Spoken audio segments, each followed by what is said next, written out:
오늘은 목마른 사람이 우물 판다. 목마른 사람이 우물 판다는 제목으로 하나님의 말씀 증거하겠습니다.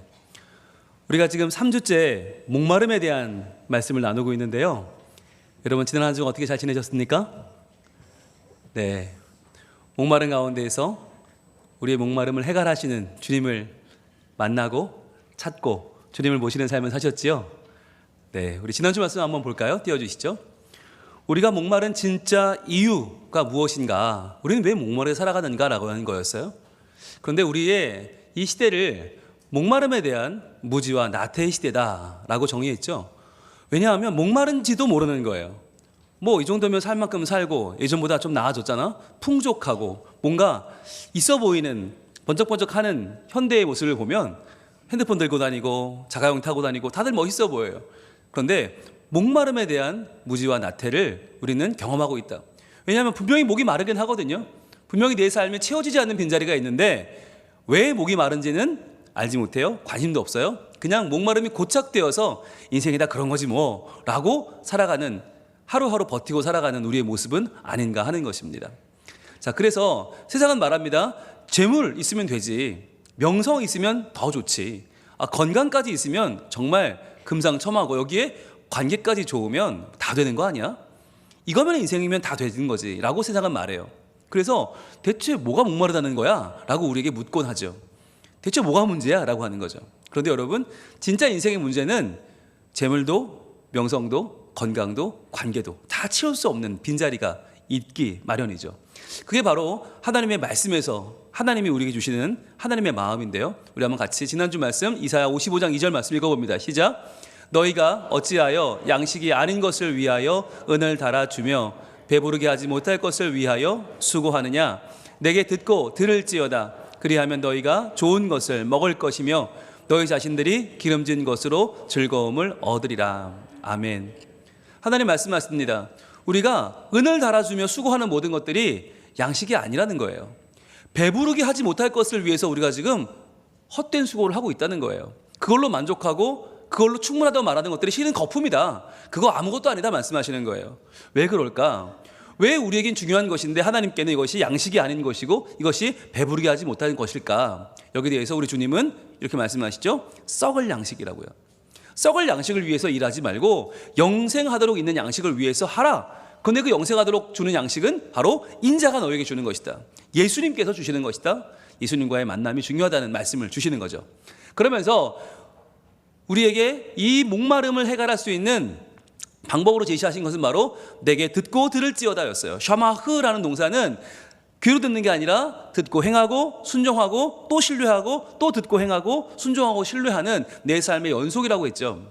그렇게 할 때에 우리가 누리는 것은 바로 예수님이 드셨던 양식, 바로 아버지의 뜻을 행하며 그의 일을 온전히 이루는 것이다. 하나님의 일을 내가 감당할 때 비로소 내가 하늘의 양식으로 살아간다고 하는 것이죠. 자, 그래서 그리하면 너희가 좋은 것을 먹을 것이며 너희 자신이 기름진 것으로 즐거움을 얻는다고 말씀하셨는데 여기서 말하는 좋은 것이란 바로 토부였습니다. 토부는 바로 하나님이 보시기에 선하고 좋은 것, 그것을 먹을 것이며 자신들이 기름진다는 얘기는 그 자신들은 네피쉬였죠. 이것은 바로 내 영혼이 하나님의 형상에 회복되어서 하나님께서 나를 더 선한 길로 인도하신다는 거였죠. 자, 그래서 우리가 이 말씀을 볼 때 제일 중요한 부분은 바로 내게 듣고 들을지어다였어요. 어떻게 하면 우리가 하나님께 나와서 그분의 말씀을 듣고 그것을 행하고 신뢰하고 그것을 또 순종할 수 있을까? 그것은 바로 매일 아침 우리가 일어날 때마다, 출근할 때, 눈을 뜰 때마다 매일 새롭게 예수님을 내 삶에 초대하는 거라고 했죠. 그래서 우리가 아침마다 드려야 될 기도는 이런 기도였어요. 주님, 당신의 도움이 만약 없다면 저는 오늘 하루 모든 문제를 마주할 힘이 없습니다. 주님 도와주세요. 주님 함께 해주세요 라고 기도해야 된다고 그랬죠. 제일 먼저는 우리 가정을 위해서 하나님 이 아이들을 잘 양육할 수 있도록 도와주시고 우리의 부모님들을 지켜주옵소서. 우리의 가정을 맡기는 거예요. 그리고 또 더 민감한 우리의 문제들, 직장과 사업과 재정 문제까지도 다 주님께서 아심을 믿습니다. 주님 도와주세요. 이러한 자세를 가져야 된다. 결국은 우리 삶의 모든 영역에서 한 부분도 빠짐없이 모든 영역에서 다 주님의 도우심과 인도하심이 간절히 필요하다는 간구, 그리고 주여 나의 목마름을 채워주시고 성령님 나를 불쌍히 여겨주소서 라고 하는 매일 매 순간 모든 것을 맡기는 기도가 결국은 우리의 목마름을 우리가 해소하는 길이다. 그것을 깨닫는 것이 우리가 진짜 목마른 이유다라고 하는 것을 배웠습니다. 자, 여러분 지난주는 우리가 목마른 우리 편에서의 이유였어요. 우리는 세상의 모든 거품 덩어리들을 그게 진짜인 줄 알고 거기에 목을 메고 살고 있기 때문에 그래서 목마름을 느끼게 하셔서 주님께로 나오게 하는 것, 그것이 하나님의 목표였다면 오늘은 이제 이 목마르게 하시는 하나님 편에서의 이유를 한번 보려고 해요. 여러분 오늘 본문 한번 제목 띄워주시죠. 제목 같이 읽어볼까요? 시작. 목마른 사람이 우물 판다. 여러분 이런 말 많이 들어보셨죠? 목마른 사람이 우물을 판다. 이게 무슨 얘기죠? 무슨 의미죠? 무슨 뜻이에요? 네, 그죠? 아쉬운 사람이, 그죠? 목마른 사람이, 뭔가 좀 급한 사람이, 뭔가 남보다 뭔가 더 내가 좀 사정이 안 좋고 딱한 사람이 더 그래도 열심히 해서 뭔가를 이뤄낸다는 뜻이잖아요. 그런데 여러분 이게 이 뜻이 다르더라고요. 우리나라에서 말하는 이 말과 중국 사람들이 이 말을 쓸 때는 다른 말로 써요. 전혀 다른 말이에요. 정반대의 말로 쓰더라고요. 한국에서는 지금 말씀하신 그런 내용입니다. 난 별로 목이 안 마른데 저 사람 진짜 목마르네. 이거 물 막 파요. 그러니까 저 사람이 우물을, 더 급한 사람이 물을 파니까 덜 급한 사람도 그거 먹게 되는 거잖아요. 그러니까 우물을 판다는 건 나 혼자 먹는 게 아니죠. 그걸 파서 나도 먹지만 남도 먹여요. 그래서 더 다급하고 더 위급한 사람이 그 일을 달려들어서 마침내 해내고 말더라. 정말 급한 사람이 그 일을 나서서 한다라는 긍정적인 의미가 목마른 사람이 우물을 판다거든요. 그런데 이렇게만 사람들이 이 말을 쓰는 게 아닙니다. 이 말이 본래 어디서 왔냐면 중국에서 왔습니다. 중국의 사자성어에서 왔는데 이런 말이거든요. 제가 발음이 좀 그런데 글이 증증이라고 하는 말인데 목마를 갈, 이을 이, 뚫을 천, 우물정. 그러니까 이 말은 똑같은 우리말이에요. 목마른 사람이 우물을 판다. 똑같은 말인데 이 말이 우리 말 뜻과는 정반대로 쓰여요. 어떻게 쓰이냐면 이런 겁니다. 예를 들면 이거 주 아저씨 우물을 안 파고 뭐 하세요? 그랬더니 아이고 우물 그거 나중에 파도 돼. 천천히 팔 거야. 그러고 있는 거예요. 그런데 오늘은 한번 내가 고구마를 한번 간식으로 준비해 봐야지. 고구마를 막 먹고 있어요. 그런데 아이고 목이 막히는 거예요. 어떡하지? 그런데 그때 가서 아이고 진작에 나 우물을 팔 걸. 그러면서 우물을 판다는 이야기. 즉 중국 사람들이 이해하는 목마른 사람이 우물 판다는 건 뭐냐? 진작 팠어야지라는 거예요. 목마르기 전에 진작 팠어야지 목이 마른 다음에야 우물을 파는 건 어리석고 멍청한 짓이다라고 손가락질할 때 쓰는 말이 바로 갈이천정이란 말이라는 거예요. 너무 늦어버린 어리석은 일이나 행동을 가리킬 때 이 말을 쓴다는 거죠. 정반대죠. 우리는 목이 마르니까 열심히 해서 우물도 파고 나도 먹고 남도 먹고 얼마나 좋아. 그런데 중국 사람들은 아이고 저거 말이야. 진작 안 하고 말이야. 저렇게 목 마른 다음에 우물 파고 있어. 에이 라고 한다는 거죠. 근데 여러분 이게 이 의식의 차이가 저는 아주 미묘한데 이것이 믿는 사람과 믿지 않는 사람의 차이라고도 볼 수 있어요. 여러분은 우리의 목마름에 대해서 믿지 않는 사람들은 항상 부정적이에요. 그러니까 그동안 뭐 했어? 좀 잘하지. 근데 믿는 사람들은 우리의 목마름에 대한 자세가 달라요. 목이 마르다는 게 뭐예요? 뭔가가 좀 필요한 거예요. 뭔가 내가 부족하다는 거예요. 뭔가 내가 지금 내가 채울 수 없는 뭔가가 있다는 거잖아요. 내가 채울 수 없는 그 빈자리를 누가 채우시겠어요? 하나님이 채우시는 거죠. 그래서 여러분 우리가 같은 목마름을 바라보는 자세도 달라야 되는데 근데 이 가리천정 같은 이야기가 한국에도 있습니다. 한국 속담에도 있는데 바로 여러분 잘 아시는 소 읽고 외양간 고친다. 근데 이 말도 제가 뜻을 찾아보니까 이렇게 뜻이 되어 있어요. 이미 실패한 후에 후회해도 소용이 없다는 말이라는 거예요. 아이고 소 다 잃어버렸는데 무슨 외양간 고치고 있어요? 소 읽고 외양간 고치시네 이런 말이라는 거예요. 그런데 여러분 믿음의 눈으로 한번 바라봅시다. 믿음의 눈으로 보면 여러분 소 잃어버렸으면 외양간 고치면 안 되는 거예요? 아니죠. 고쳐야 됩니다. 오히려 우리의 믿음은 뭐냐면 소를 잃어버렸으면 이참에 외양간이라도 고쳐야 되는 거예요. 왜? 소 안 키울 겁니까 이제?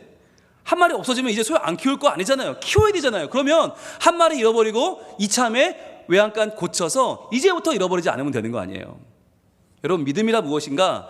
부족한 것을 탓하는 게 아니에요. 믿음은 왜 그렇게 부족해? 너 왜 그렇게 목말라? 그러니까 그거밖에 안 되지? 라고 손가락질하는 것이 아니라, 믿음이란 그 목마름을 가지고, 그 부족함을 가지고 새 출발을 하는 것입니다. 내가 다 잃어버렸어요? 아니, 왜 아까 지으면 되지? 내가 목이 말라요? 우물 파면 되지. 내가 하나님 앞에 더 기쁘게 나아오라는 하나님의 사인이 바로 이 목마름인 줄로 믿습니다. 여러분, 우리가 하나님의 말씀에서 하나님의 시각을 발견해야 돼요. 사람들의 시각은 다 달라요. 왜 그거밖에 안 되냐? 너 진짜 그럴 줄 알았다. 내가 너 그렇게 살 줄 알았다. 별거 아니다 라고 손가락질하는 인생도 있고, 어떤 인생은 아니야, 우리 해보자, 다시 한번 우리 한번 힘을 모아보자 할 수 있어요.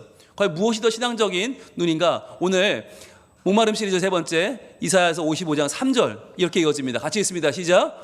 너희는 귀를 기울이고 내게로 나와 들으라. 그리하면 너희의 영혼이 살리라. 내가 너희를 위하여 영원한 언약을 맺으리니 곧 다윗에게 허락한 확실한 은혜이니라. 아멘.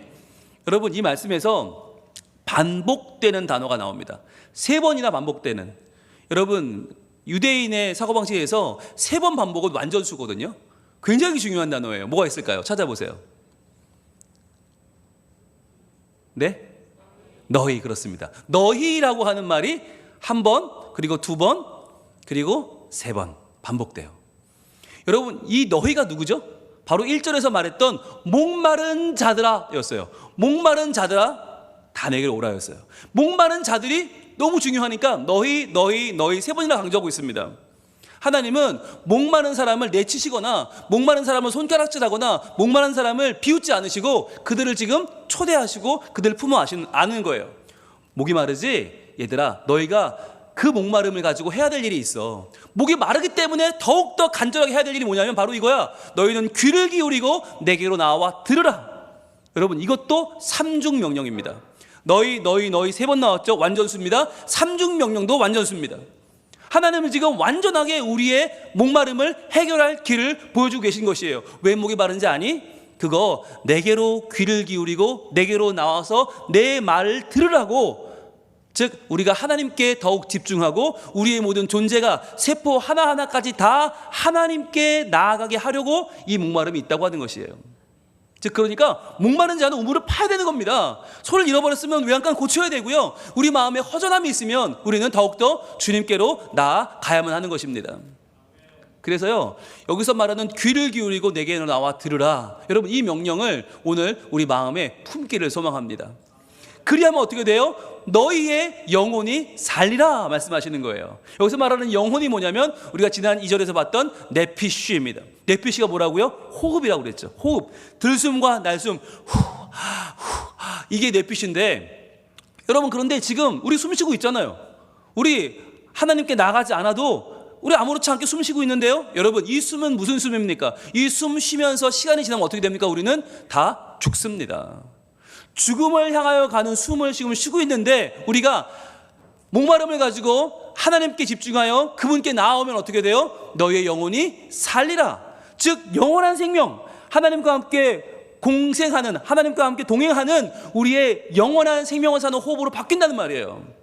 그래서 이 땅에 죽는 날을 향해서 살아가는 인생으로 끝날 거냐, 아니면 그 목마름을 가지고 주님 앞에 나와서 우리의 호흡이 주님과 함께하는 영원한 생명이 될 거냐, 그것을 선택하라라고 말씀하시는 것입니다.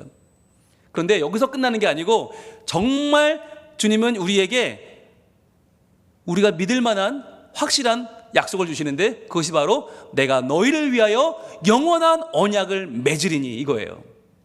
그런데 여러분, 언약은 누가 맺는 거죠? 당사자는 항상 둘입니다. 언약을 맺으려면, 계약을 맺으려면 두 사람이 있어야 됩니다.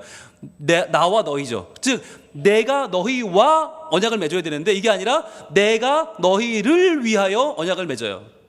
이건 뭐죠? 하나님의 일방적인 언약 아닙니까? 이 약속은요, 우리가 잘못하면 깨지는 언약이 아니고 우리가 어떠한 모습이든지, 우리가 얼마나 약하고 얼마나 부족하든지 관계없이 하나님께서 시작하셨고 하나님이 마침내 이루시기로 끝까지 간다고 약속하시는 언약인 것입니다. 그래서 이 언약을 뭐라고 불러요? 영원한 언약을 바로 새 언약이라고 불러요. 새 언약. 여러분, 원래 우리가 받았던 언약은 뭐냐면 옛 언약이었어요. 이 옛 언약이 10계명인데 이 시내산 언약은 뭐였냐면 순종하면 복이요, 순종 못하면 저주죠. 그러니까 순종하지 못하면 효력이 소멸되어 버리는 조건적인 율법이 바로 시내산 언약이었어요. 그런데 하나님이 오늘 우리에게 주시는, 목마른 자에게 주시는 하나님의 은혜는 뭐냐? 새 언약은 뭐냐? 바로 십자가의 언약입니다. 이 십자가의 사랑은 뭐냐면, 예수 그리스도의 사랑은 하나님의 자발적이고 일방적으로 약속하고 베풀어 주시는 사랑이에요. 누구에게? 죄인에게, 부족한 자에게, 원수에게 주시는 하나님의 일방적인 사랑이 바로 이 새 언약인 것입니다. 여러분, 그래서 이사야를 가리켜서 구약 속에 있는 신약이라고 불러요. 구약 속에 있는 복음서라고 불러요. 왜냐하면 이 이사야 선지자는 예수님에 대해서, 십자가에 대해서, 십자가의 죽음과 부활에 대해서 예언했기 때문이에요. 바로 이 언약, 내가 너에게 주는 이 확실한 언약이 바로 우리에게 주시는, 우리가 연약해도 깨지지 않는, 하나님 편에서 일방적으로 이루어 가시는 확실한 영원한 언약인 것이죠. 그런데 이 언약을 맺는데, 이 언약의 모델을 누구라고 말하냐면 바로 다윗에게 허락한 확실한 은혜니라 라고 말씀하세요. 여기서 말하는 확실한 은혜, 이 은혜가 바로 헤세드라는 단어인데, 헤세드는 부어지는 사랑입니다. 헤세드는, 야, 너 얼마큼 똑바로 살았어? 한 주일 동안 일로 와봐, 일로 와봐, 너 몇 점? 그러니까 너는 이 점수 가지고 살아. 이게 아니라 내가 어떻게 살았든지 너는 100점 만점 이라고 부어주시는, 부여해 주시는 사랑이 바로 헤세드예요. 부어주시는 사랑. 자, 그런데 이 부어주시는 사랑의 모델로 누가 등장합니까? 다윗이 등장을 합니다. 우리 이걸 한번 생각해 봐야 되는데, 왜 하필 다윗일까 하는 거예요. 수많은 사람이 있는데 왜 하필 다윗에게 허락한 확실한 은혜가 너에게도 똑같이 임한다고 말씀하시는가? 여러분, 이걸 한번 보시겠어요? 이게 뭘까요? 네, 여러분 좋아하시는 주가 폭등 뭐 이런 걸까요? 네, 환율 뭘까요? 이게, 네, 경제 지표? 이게 바로 다윗의 생애를 그래프로 나타낸 것입니다. 여러분, 다윗이 10대가 좀 지났을 때 기름 부음을 받습니다. 사무엘에게 왕으로 선택을 받는 거죠. 자, 그런데 그리고 나서 그 힘을 가지고 어떻게 해요? 20대에 골리앗을 무너뜨리죠. 그러면서 그는 잠깐 스타로 등극을 합니다. 그런데 그것도 잠시, 왕이, 사울이라는 왕이 있는데 기름 부음 받았으니까 그는 이제 역적이 된 거죠. 역적, 도망 다녀야 되죠. 인생에 굴곡이 찾아오고, 그러다가 드디어 30대에 그는 왕이 됩니다. 왕이 되면서 헤브론의 왕이 되고, 그 참을 계속 올라가서 남북을 통일하고 남북의 왕이 되죠. 전체 이스라엘의 왕이 됩니다. 그리고는 전성기를 맞이합니다. 모든 모압과 암몬과 모든 주변 나라를 다 통치하는 어마어마한 제국을 이루게 됩니다. 그런데 그가 추락하는 사건이 벌어지죠. 그게 뭐였어요? 바로 밧세바 사건입니다. 충직한 부하 우리아의 아내 밧세바를 범하고 간음하고 그 우리아를 죽여버린 사건, 이 살인과 간음의 사건은 그를 완전히 인생의 나락으로 떨어뜨려 버리죠. 그는 구제받을 수 없는 중죄인이 되죠. 근데 여기서 회개하고 간신히 올라오는가 싶었는데, 다시 한번 그는 압살롬이라고 하는 자기 아들의 반역으로 맨발로 도망치는 불쌍한 왕이 되고 말죠. 또 인생의 추락을 경험합니다. 그러다가 다시 올라가는가 싶었는데 말년에 또 그는 교만함으로 인구조사를 하는 바람에 하나님 앞에 교만하게 했던 인구조사로 또 어마어마한 재앙을 맞이하고 결국 그는 말년에 천국으로 향하죠. 자, 여러분, 이러한 이 다윗의 인생의 그래프를 보면 뭘 알 수 있냐면, 다윗은요, 인생의 가장 최고의 자리에 올랐던 사람이에요. 최고의 자리. 그런데 반면에 가장 추락했던 사람, 가장 추악한 인간의 모습을 보여준 사람이 다윗이에요. 자, 그렇기 때문에 본문에서 다윗에게 허락한 확실한 은혜라고 하는 말은 뭐냐면, 너희가 지금 남들이 우러러보는 가장 높은 자리에 올라가 있든지, 아니면 그 반대로 누구도 네 옆에 있지 않을 만큼 그렇게 처절하게 바닥에 내려가 있든지에 관계없이 란 말이에요. 네가 어떤 상황에 있든지 어떤 모습이든지 나는 너를 반드시 건져낼 것이다 라고 하는 하나님의 은혜의 약속이 바로 다윗에게 허락한 확실한 은혜인 것입니다. 그럼 어떻게 하면 좋을까요? 어떻게 해야 될까요? 우리는 두려워 말고 망설이지 말고 나에게 날아오라고 말씀하시는 그 하나님의 음성에 우리가 목마름으로 응답하면 되는 것입니다. 여러분, 우리는 항상 핑계가 많아요. 지금은 너무 바빠서 하나님 못 가겠어요. 지금 너무 민망해서 못 가겠어요. 주님, 담배 끊고 갈게요. 술 끊고 갈게요. 주님, 이거만 좀 해결되면 갈게요. 언제 나오시려고 그럽니까? 우리는 다 핑계가 많고 이유가 많지만 하나님은 그거 다 괜찮다는 거예요. 그거 아무리 네가 지금 바빠도, 아무리 절망해도 낭망해도 죄악에 있어서 관계없다는 거예요. 나와라. 나와서 나와 함께 너의 모든 죄를 해결하자. 너의 영생의 문제를 나와 함께 이제 풀어가자라고 말씀하는 것입니다. 여러분, 그래서요, 오늘의 이 초대의 말씀을 다시 한번 우리 읽어볼게요. 시작. 너희는 귀를 기울이고 내게로 나와 들으라. 그리하면 너희의 영혼이 살리라. 내가 너희를 위하여 영원한 언약을 맺으리니 곧 다윗에게 허락한 확실한 은혜이니라. 아멘. 여러분, 우리의 목마름은 우물을 파기 위한 것입니다. 우리의 목마름은 두려워 숨기 위한 것이 아니라, 주님 저 목마르니까 못 나가겠어요가 아니라, 목마르니까 더 우물을 파야 되고요, 목마르니까 주님 만나야 되고요, 귀를 기울여야 되고요, 내게로 나와야 되고요, 들어야 되는 거예요. 그러면 우리 영혼이 살게 될 줄로 믿습니다. 우리를 위해서 영원한 언약을 맺으셨어요. 이 언약은 우리가 깰 수 없는 언약이에요. 하나님이 이루실 거예요. 다윗에게 허락한 확실한 은혜, 이것을 얻기 위해서 우리는 오늘 귀를 기울이고 내게로 나와 들으라고 하는 주님의 이 말씀에 순종하기를 원합니다. 어떻게 해요? 이 예배예요. 여러분, 예배에 나오셨다는 게 뭐냐면 목마릅니다. 목마라서 우물을 팝니다. 주님 저를 도와주세요라고 하는 우리 영혼에 쌓이는 것입니다. 주께 가까이 나를 이끌어 주시옵소서. 주님께 나아가고 싶어요. 주님, 이 세상에서는요, 제가 살릴 길이 없어요. 제가 살 수 없어요. 주님 도와주세요. 간절히 주님만을 원하고 또 원합니다. 내 목마름을 해결할 분은 주님밖에 안 계십니다. 채워주시옵소서. 하나님의 사랑을 부어주시옵소서. 그 사랑, 헷세드의 사랑이 내게 부어져서 주님, 내가 그 사랑으로 다시금 일어나게 하여 주옵소서. 진정한 찬양을 드리고, 진정한 예배를 드리고, 진정한 내 가정의 사랑을 회복하고, 진정한 내 인생의 목적을 다시 한번 되찾을 수 있도록 주님 도와주시옵소서. 그러면서 고백합니다. 목마른 나의 영혼 주를 부르니. 목마른 나의 영혼, 이대로 끝날 수 없습니다. 주님을 부릅니다. 주님을 부릅니다. 나의 마음을 만져주시옵소서. 여러분, 누가 내 마음 만지겠어요? 아무도 못 만져요. 아무도 이해 못해요. 주님만이 나를 만져주시고, 주님만을 원합니다. 더 원합니다. 주님을 향한 목마름, 공의를 향한 목마름, 사랑을 향한 목마름, 위로를 향한 목마름에 주님이 응답하셔서 나의 마음을 만져주실 줄로 믿습니다. 이 시간에 함께 찬양할까요? 주께 가까이 날 이끄소서.